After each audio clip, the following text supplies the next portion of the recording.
Salutations, ladies and gentlemen, and in today's video, I'll be taking a look at a classic from Lionsteel. This is the Opera. This is just the normal size Opera, the smaller one. They do make a larger one, which is substantially bigger, but this is just the basic one, and I got it in Santos wood, which is mahogany. Just comes in a basic cardboard box with Lionsteel's logo all over it.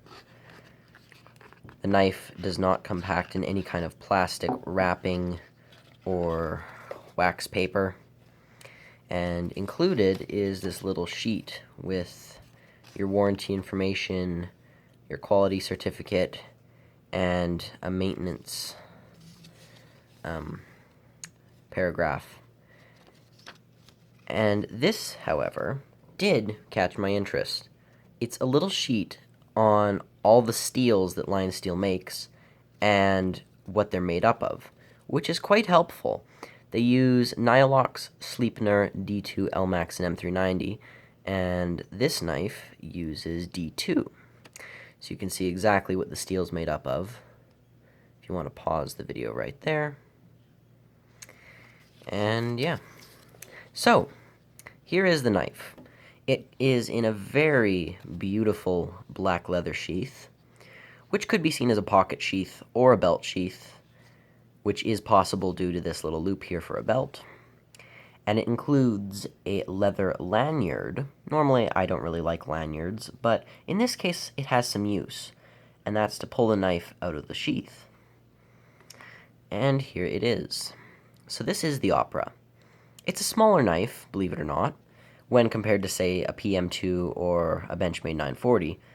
So, compared to most commonly chosen carry knives for a lot of people, it is quite the small knife. 6.9 inches overall length, not including the lanyard. About 4¼ inches, I believe, for the handle.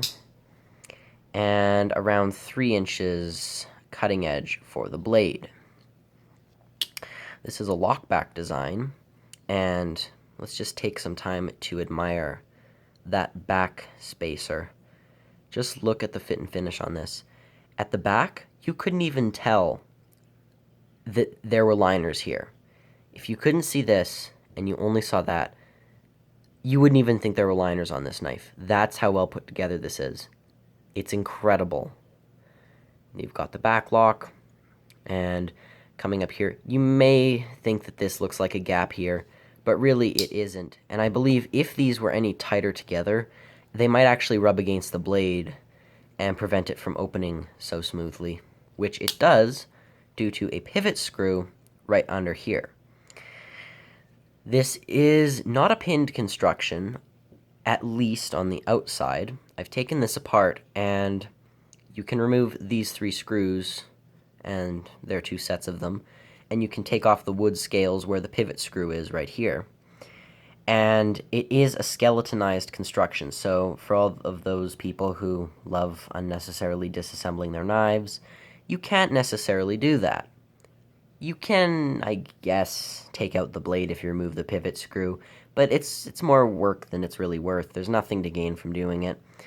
But in the meantime, you can adjust the pivot screw if you want, although I do not recommend doing that, because if you make it too loose, it'll rattle around and then it just won't be pleasant, and if you tighten it too much, the action will not be nearly as smooth as it is. Speaking of the action, the blade, which is a drop point, opens with no nail nick at all, which kind of surprises me, but that makes sense, I suppose. It's a much more unique design, because almost every traditional knife seems to have a nail nick nowadays, which I'm fine with. I know a lot of people don't like nail nicks. I'm fine with them. But in this case, it could almost be useful, because it's a drop point blade. The only bit of the knife that sticks out is the top bit, so you really have to pinch that quite hard to open it, which can be a bit of a hassle at times. So if they put a small nail nick there, it could be a bit easier to pinch the blade open. Speaking of the blade, it just says Lionsteel Italy D2 right there.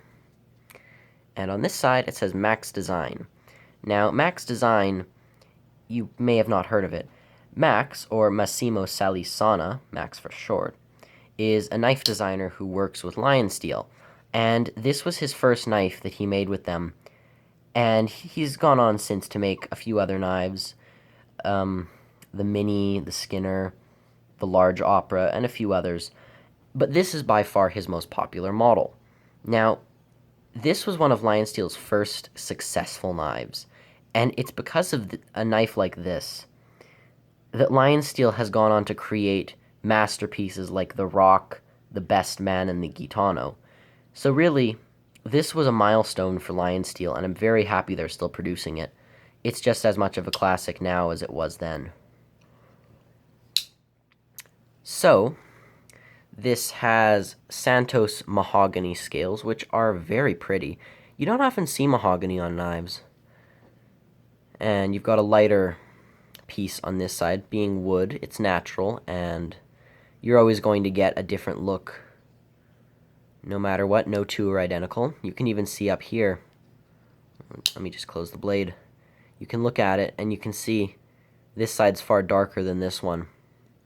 You can really see that, which gives it an almost custom feel to it. The steel on this is very nice. It's terribly sharp.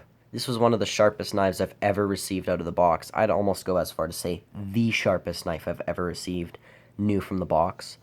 The lockback is actually kind of interesting. It only raises up a very small bit. You can almost not notice that lockback is there, which is interesting because most lockbacks, when you push on them, they raise up quite a lot. This one, it only lifts up about that far, and then you can close the blade. Due to the pivot screw, the action on this is very smooth. Even though it's a two-hand open knife, it's still one of the smoothest I own. And the blade is actually very thick, by the way. This is about 3 millimeters thick, which is insane, which is very surprising because of how sharp this is. The grind on it is amazing. You just see that is ground to an incredibly fine edge. And D2 is good at holding and keeping an edge as well. So this is a very good steel as well. People complain and say, oh no, this is better, this is better. To me, I think that this steel will definitely get the job done. They used to make these in 440C, but they've since upgraded to AZD2, and I'm very happy about that. I think I would have much rather had D2 as opposed to 440C. And I know 440C isn't the worst steel out there, but I still prefer D2. So I'm happy to have it. And also, that blade thickness is very helpful for preventing any dust or lint from getting in. Because when you look at it, it's so thick. The crevices in between the liner and the blade are very, very small. It doesn't rub. It does not rub the inside of the handle.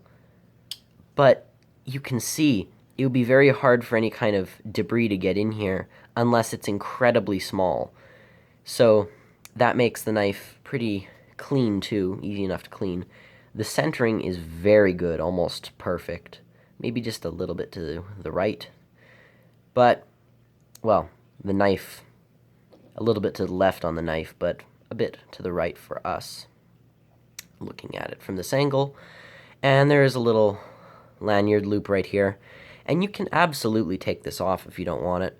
It's a simple weaving pattern. You could just pull it apart if you so desired and put it back on if you wished. I wouldn't do that. Normally, like I said, I don't like lanyards, but on this knife, it seems to work quite well. There's also a bit of jimping on the top here. You can hardly notice it when you're holding the knife. However, it does provide a bit of an extra grip.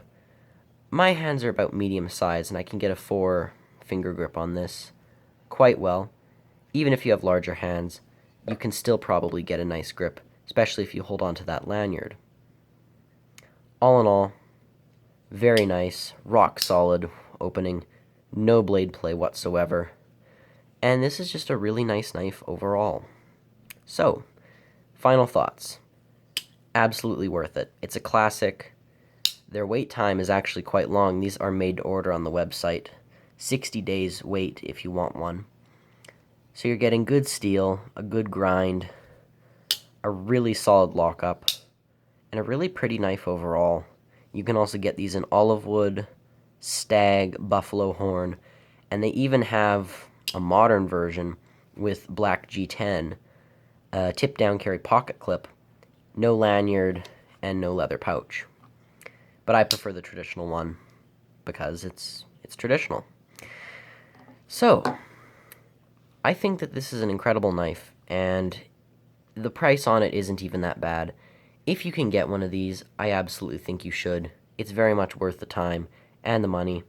So go ahead, if you want a classic lockback knife made in Maniago, you're not going to get any better than this.